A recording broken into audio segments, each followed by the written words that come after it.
Hi everyone, you're listening to Cinema 5000. My name is Mallory. It's my podcast. It's just me talking about movies I've recently seen for the first time.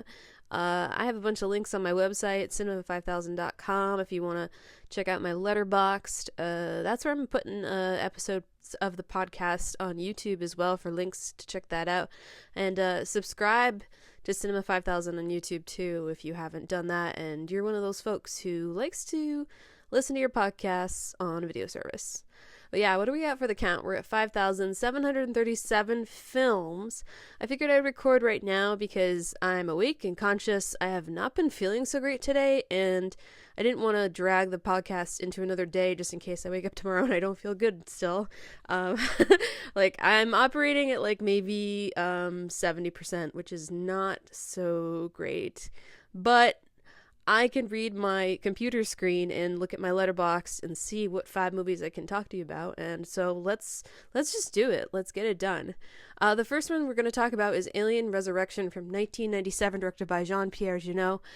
The tagline is, "It's already too late." 200 years after Lieutenant Ripley died, a group of scientists clone her, hoping to breed the ultimate weapon. But the new Ripley is full of surprises, as are the new aliens. Ripley must team up with a band of smugglers to keep the creatures from reaching Earth. I'll admit I didn't have high hopes for this movie because I never heard a good thing about it in my life. I'm very familiar with the film as it's being a sequel to, Alien 3 in the Alien film series, a series that I do not think has a very good track record any day of the week. I don't care who you are. I mean, the first 2 are really kind of unimpeachable good movies, and then the sequels all kind of vary in quality. And I frankly look at all those sequels for what I've seen besides this one. Up to this point, I've looked at all of them and just been like, what's great about them? Nothing. I haven't seen Alien Romulus yet, but the only thing I take away from them, even though I don't think they're that great, is that Michael Fassbender is actually pretty great as David in his performance, but his performance does not make a movie if you have that big of a cast and all those effects and all that stuff. Anyway, Alien Resurrection, what did I think about it? It was mildly entertaining in the sense that it is a movie from the late 90s that has like some kind of crafty ideas about how to do the visual effects, how to make Ripley her own character as this clone. Like, what is clone Ripley like? Well, she's a little feisty. She's not too bad at basketball. And she sort of gets along with the character that Winona Ryder plays, who's called Cal. And Cal is kind of looked at by some of the male crew that she's with as like, oh, well, she's that attractive young thing. And there's some things said in this movie that I haven't heard in a movie in a long time. Just kind of like that male misogyny stuff against like a woman and like how they'd like, they'd like to do things to her. But Cal, or Call, is it Cal or Call? I can't remember. It's been a bit since I've watched this. She interacts a little bit with Ripley as her crew comes along on the ship that Ripley is on. There's a bunch of folks who are like scientists that have like made Ripley who she is. One of those of note is played by Brad Dourif. That's Getty Men. It's just that like the cloning situation of what they did for Ripley. At one point, Ripley finds the like lab where there are all the different variations of attempts at clone Ripley, and it really is a great scene. Like maybe the best scene in the entire movie. It's Sigourney Weaver showing up and really performing, frankly, extremely well, and I think a movie that maybe doesn't even deserve her. We have actors like Michael Wincott besides Brad Dourif showing up, and Ron Perlman, and I don't think this is a great movie at all. Even Dan Hedaya is in this, and Leland Orser, a definite 90s guy for me. I've seen him in movies such as, I want to say he's in Seven, but I think back to the days he was on like ER. I was a big ER head. But yeah, it's just like it's just so film. If you're a completist, you'll watch it. But I feel like as much as this wasn't like the greatest experience, the effect of having someone like Jean-Pierre Jeunet made the film does give it a little bit of spiciness, a little bit different kind of angles and usage of characters and the language of the film, how you view the film, how the characters are like performing. So it's not like a total loss. It's not a disaster in my opinion. It's just a little bit undercooked in its story. Visual effects I think are okay, like for 1997, like nothing really bad. And this is a movie that comes out a year after Independence Day. So think about like the effects in Independence Day and like the alien stuff. A lot of that, feels very similar, like similar kind of use of the visual language of like the alien. And then like the alien is not like a puppet. If it's scampering through like water or something, like what does it look like? So I don't think this is a bad movie. It's just not a good movie. And I give it 2 stars. Like I didn't hate watching it or anything like that. And I think the ending is kind of just okay. I was left like watching this, just waiting for moments like that one scene in the lab where Ripley discovers all of the different clone failures. Just hoping there'd be like a couple more moments like that, but that doesn't really happen. But the amusing bits of like, having Winona Ryder in the 90s and Michael Wincott as like a badass dude, and Dan Hedaya not playing Cher's father, and of course Brad Dourif giving most like freaky faces like that he gives. Like Brad Dourif, like when he shows up in a movie you're like, oh hell yeah, this is some weird shit, freaky shit, something else. Brad Dourif does not play regular people in movies. But yeah, Alien Resurrection from 1997, directed by Jean-Pierre Jeunet. I gave this 2 stars. I'm not sure I'm saying his last name correctly, but I'm close enough, I think. I didn't know this was written by Joss Whedon. Ew. Yeah, but this makes me want to watch Alien 3 again, but watch both versions, the production version and then the actual like theatrical one. I have that Blu-ray somewhere, so I should probably do that. This one, it's so funny. I think back to when this came out on video and how like the video store I worked at had it, and it was still getting rented like a year after it came out on VHS. Like it was still a thing that people were like, hey, I'll watch that Alien Resurrection movie. And I think that speaks to just people's interest in sci-fi and the impression that the earlier Alien films really gave that became before this one. Just something about, not just Sigourney Weaver, but this world and how she performs in it. And yeah, like it makes me sad to think like how I don't think the Alien series is that great, but I get why people still like watch those new movies and how they want to get that feeling back, back to like 1979 in the original Alien film, and then Cameron's Aliens. All right, up next we have Family Business from 1989, directed by Sidney Lumet. The tagline is, "There's nothing like a good robbery to bring a family together." Jesse is an aging career criminal who has been in more jails, fights, schemes, and lineups than just about anyone else. His son Vito, while currently on the straight and narrow, has had a fairly shady past. It is indeed no stranger to illegal activity. They both have great hopes for Adam, Vito's son and Jesse's grandson, who is bright, good-looking, and without a criminal past. Never in a million years would you assume that Dustin Hoffman and Sean Connery are, related, and then have the younger individual Matthew Broderick involved with them in the family circle. But that's what this movie is. We've got a Scott. We got Dustin Hoffman playing, I believe, Italian.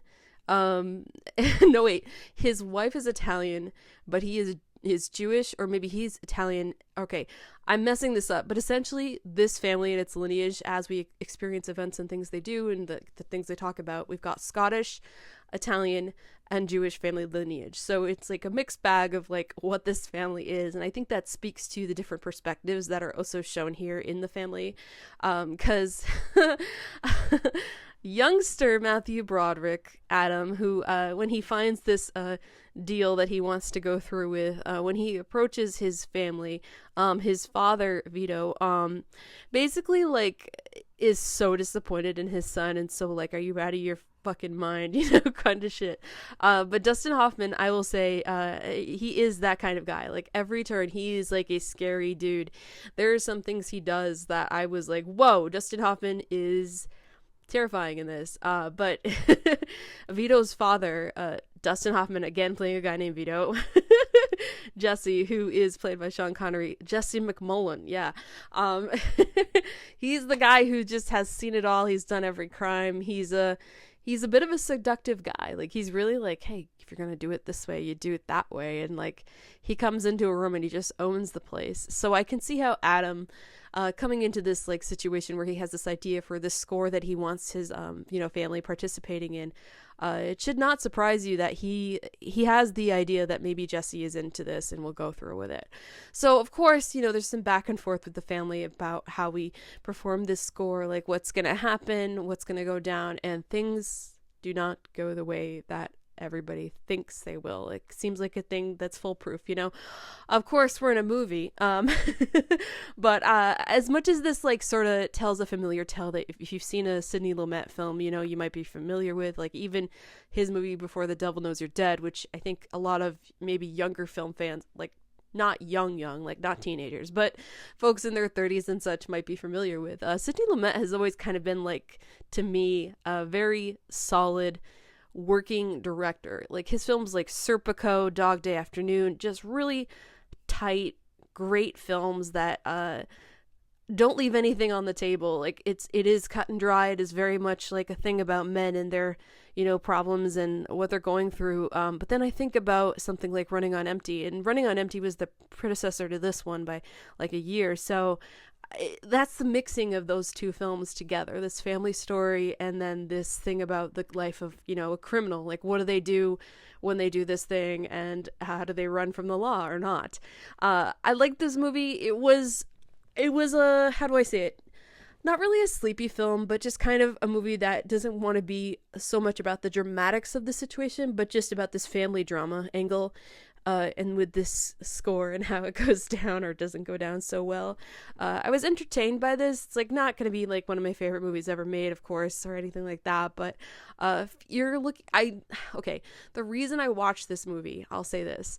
I was looking for something in the 80s that took place in New York City, and that was this movie. And it was pretty easy to find on Tubi, like going for that angle, because you go on Tubi and they have these, decent genre selections that you can go through, like drama or 80s comedy or whatever. And I found this, and I actually recall back to, I think my grandfather had this on VHS, and I was like, what is that movie? I had never heard of it, but I mean, it was like a small child. It had been out for maybe just a couple of years at that time, and I've never heard anybody mention this movie ever in my life. So me watching it was really just of that moment. I want 80s, I want New York City, and that's what I got. And I think Family Business is fairly entertaining. It's a good story. I think the ending, I'm left with two feelings about the ending. The way that things happen in the ending right before the immediate ending is just like, okay, it kind of drags a bit for like maybe 15-20 minutes or so, but I think the immediate ending and what happens right before the credits roll, good conclusion, good idea of like really like tying things up with this family story and how crime has sort of shaped their history. So I will recommend Family Business from 1989, directed by Sidney Lumet. Again, Dustin Hoffman is scary in this, and good performances all around from Sean Connery, Dustin Hoffman, and Matthew Broderick. So yeah, it's a good one. As I said, watched it on Tubi. I am such a big fan of Tubi. I'm constantly going on there and just finding things to watch, and even if they're not good, I'm not disappointed. Just that Tubi is the video store to me these days, as someone who used to work in a video store a million years ago. Okay, up next we have Heretic from 2024, directed by Scott Beck and Brian Woods. The tagline is "Question everything."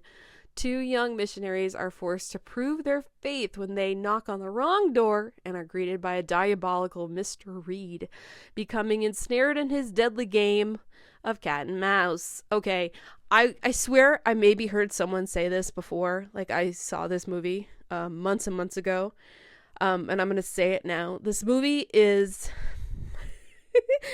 it's a very twisted TED Talk movie, and you know what a TED Talk is. It's someone getting up on stage and talking about something, and it's like talking about human experiences and culture, and maybe from an ethnographic angle or something. But Heretic. Oh boy. So our missionaries are Sister Barnes and Sister Paxton, who are played by Sophie Thatcher and Chloe East. These two young women have been knocking on doors, and they're bringing them Mormon messaging, and they're young, but they know their stories. They know their history a little bit about Mormonism and why they're into it. But when they knock on the door of Mr. Reed, who's played by Hugh Grant, the entire movie turns into this thing where he essentially traps them in his home and then tells them about how wrong they are about religion. And this is where the movie, this is really not a horror movie. It is more of a like psychological drama. It wants to be a horror movie in parts, and I think that was a big mistake for this movie, but not the only mistake for this movie. I lost complete like belief in everything. I lost belief. Okay. I lost just like my enjoyment of this movie immediately when it became pretty clear that everything, okay, this is a little spoilery here, so if you want to skip ahead, do that. I think it just became too much like this is a setup, like from the get-go, like everything happening, there is no way out of this situation, way too mannered, way too like every single moment projected to be happening through this character, Mr. Reed. Like there is nothing he is doing that is on the fly. It is all planned. It is all going to happen a certain way. Way too convenient for me as a viewer. And then the actual messaging that he gets into when he starts talking about religion, and then he injects things like cultural things for younger audiences to start to understand. I was just bored and a little bit in disbelief that that's what this movie like wanted to do, but all in all, I was very turned off by what this movie sort of became. It would have been more interesting if it didn't feel like a setup, you know, if there was a little bit more sort of things that becomes less like these two girls showed up and they never had a chance. But there's some other movie this makes me think of. I can't think of it, where somebody gets trapped somewhere. Anyway, I just, as this went along, as the TED Talk ended and things became more about let's gross you out or do other things, I just found this movie to be so uncompelling and really not enjoyable at all. Like, not enjoyable in that I was disturbed by anything. I just found it to be extremely not for me, and the wavelength that was going on where it had these arguments was just, come on, like not very, how do I say it, not very challenging. It wants to be challenging, but it's not. And it just felt to me like a discussion that I've heard before at like a house party at 1 a.m. where somebody's been either enjoying Jim Beam or some weed, and they're just like going on this tangent about something. It's just not, it does not strike me as a very smart movie. And in the way it is shown as these conversations go along and things are like kind of like signaling that these girls are maybe trapped, I just question like why you would make a movie like this. It just felt like I was on this ride and I was just not going to be able to get off, and I was having a very, very bad time. I don't think any performances in this are really great. Like, Hugh Grant is kind of coasting here. This is not like anything challenging for Hugh Grant to do. And then the actual ending of the film and how it concludes, it like didn't surprise me. I was like, yeah, okay, that's obvious that was going to happen. And I do think there were some little conveniences here that, I mean, are nitpicky to me, that like I think of as like, oh, of course that's how you tie that up, that loose end, but maybe should have been things that the movie gave to chance of like some kind of out for these characters, because it's pretty clear that the movie does not really want them to have a chance anywhere to get out of the situation. But yeah, Heretic, it's not a good time. I really did not like this and its pseudo-intellectual conversation that it wanted to have for me as a film viewer. I am so incredibly happy I never went to see this in a theater, because I probably would have just like walked out. I'm not into this, and I know I'm not like most people, because it seems like a lot of people like this movie. I just do not. I found this to be an immense turn off. Like, it does not turn me on. Oh no. I'm gonna start talking about movies like that, like if I find it just to be, you know, no, not up my alley, not my cup of tea. I think I need to be like more clear in that kind of stance, because A movie can be good, but also not like really please me. And that's where like a numerical rating can reflect that. But for me, this one, on top of it not being very pleasing, just felt really stupid to me. So I gave this 1.5 stars. I was just not impressed with this one. Yeah, and I know why it is what it is. I get it, but I'm not that audience. So Heretic from 2024, directed by Scott Beck and Brian Woods. I gave this 1.5 stars. And even that might be a little generous, unfortunately. All right, something else not so great, but for more complicated reasons. It's Dominion, prequel to The Exorcist from 2005, directed by Paul Schrader. Go back before the beginning to the place where evil was born. Father Merrin takes a sabbatical from the church to devote himself to history and archaeology as he struggles with his shattered faith.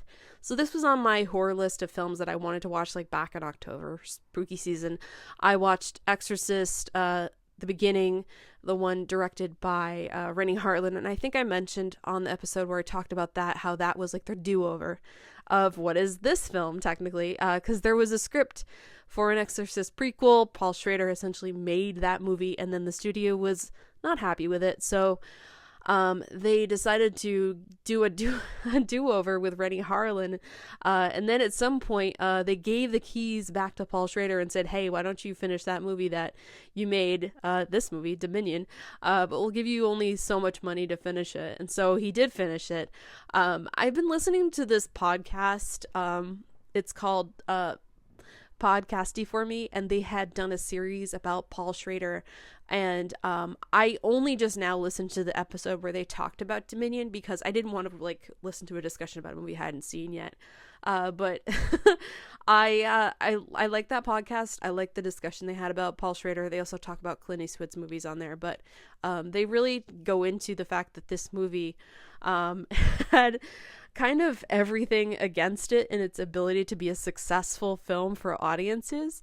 I will say this, like, as it exists in its execution of what this Exorcist story is, kind of feels like a movie that Paul Schrader would do. It's talking about a grapple, between good and evil and faith that Father Merrin has, who's also played by Stellan Skarsgård, as he plays Father Merrin in the Rennie Harlan Exorcist movie.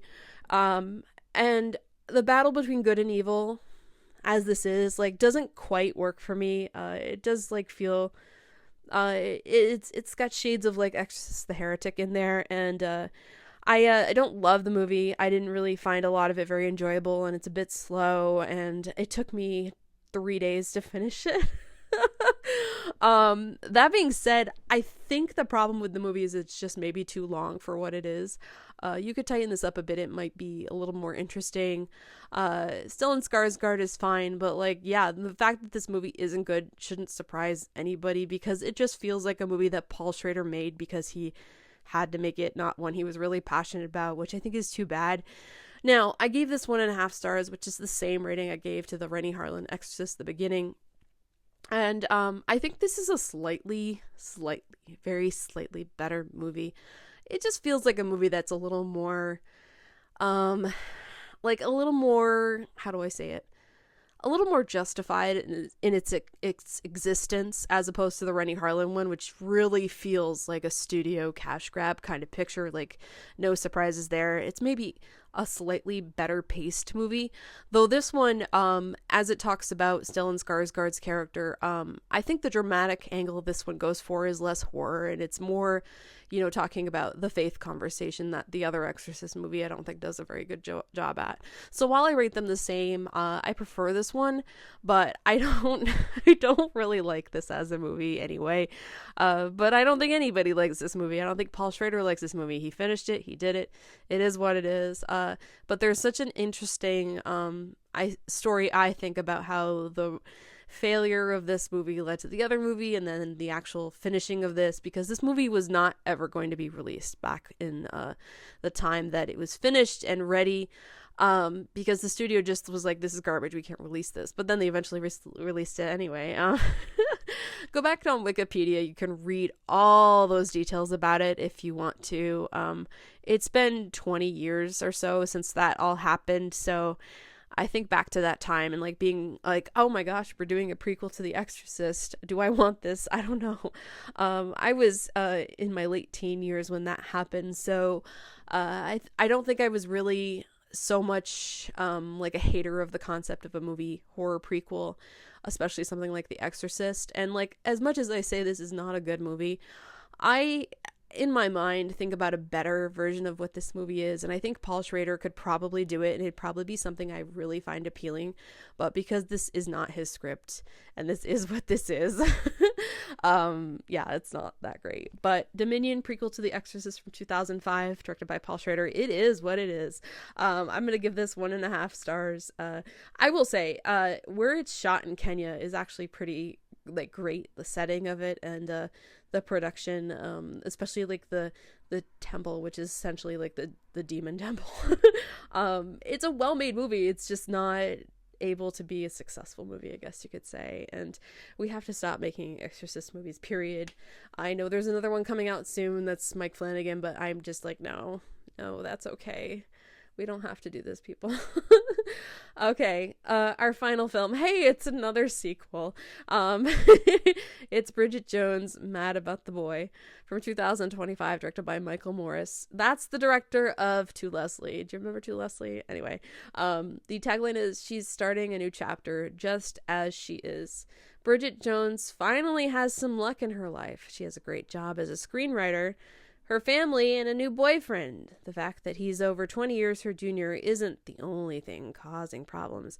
Actually, she's a producer. She's not a screenwriter. But anyway, Renee Zellweger is back as Bridget Jones. I like her as Bridget Jones. You know, when I was younger, I didn't really care for Renee Zellweger, but I think she fits this role so well. And it helps that she's crafted it in a way that, like, feels like, you know, there's growth to the character. Like, Bridget isn't... She's Bridget again, but she's like a little different in every movie, and I think that's something that she should be, you know, given props for. In this movie, yeah. So spoilers. Unfortunately, lovely Mr. Darcy has passed away. He was on, I can't remember. He was in Africa and he died. Oh my God. Anyway, but back in the picture, despite his almost death too, is Daniel Cleaver. Okay, this is really interesting. Daniel Cleaver is back and he babysits Bridget's kids. Like, what is this? They have this relationship that's just the two of them really understanding each other, and just, you know, they're not together, but they're really good friends. And you know what? That's nice. Bridget has 2 children, and a boy and a girl. And they go to a school down in town, you know, her little small outside of London, like villagey kind of thing. It's very quite quaint and nice and very British. There's a man who works at the school, teacher Scott Wallaker. I almost read it as Walker. Wallaker, who's played by Chiwetel Ejiofor, and of course, him and Bridget, they start talking here and there about, like, you know, outdoorsy stuff. Hey, do you want to come along, Bridget, for like maybe a field trip or something? So you might be like, oh, they get along together. What's gonna happen? But Bridget ends up getting put on a dating app by Miranda, her friend, and she goes out with this young man who she actually has met in public. His name is Roxby McDuff, but he goes by Rockster. So she's dating this young hot guy, and they get along great, and everything seems fine. Sure. Projected from a mile away, though, things do not work out. He starts to get cold feet about their relationship, and he wants to be together. And poor Bridget, not only is she mourning her husband still all these years on, she's mourning the loss of this, you know, young guy who came into her life, like another chance for her. And like, she wanted to, you know, find a, you know, new leaf in life, you know, a new way to, like, you know, be who she is and be happy and fun, and maybe have someone in the lives of her children that, they can really look up to.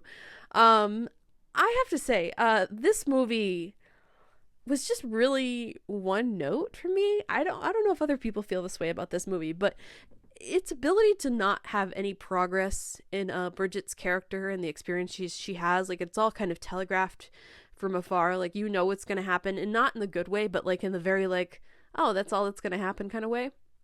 kind of let me down. Like, I was waiting for it to really have a high, and it doesn't. And then when things like work out for the better for her and she finds like, her new relationship near the end of the film, I was just not satisfied by this movie. I felt like it was just a miss. Now I will say it is a miss in that Bridget Jones's Baby kind of set up things a little better for Bridget. And I don't think I gave that movie like a 3-star rating, but I would say that's a better Bridget Jones movie, even if I'm not like a big fan of it.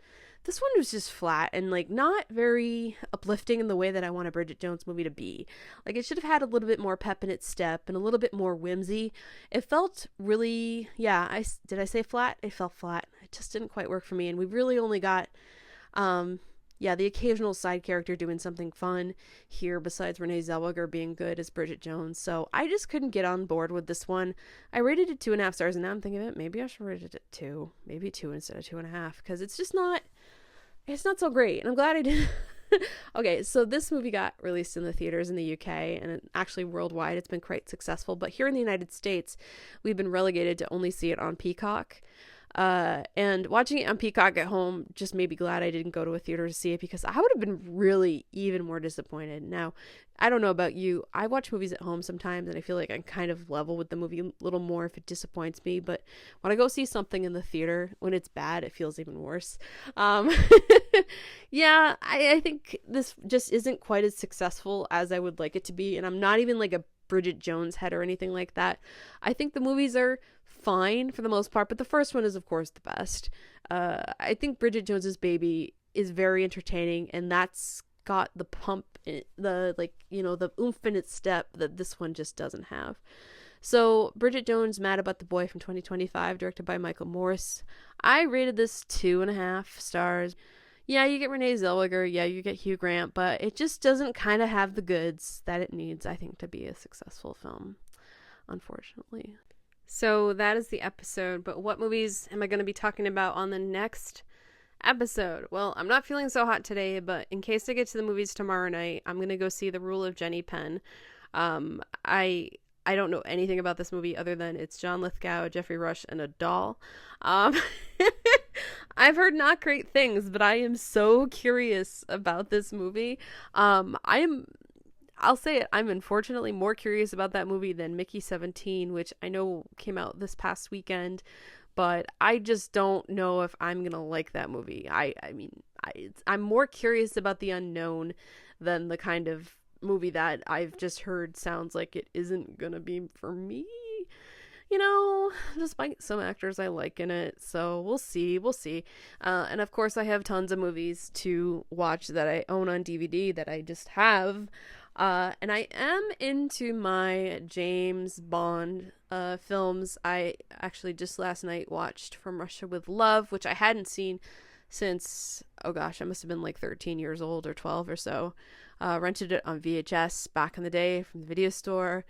But I've been watching those with my sister. The next one is Goldfinger, and I think I've seen Goldfinger before.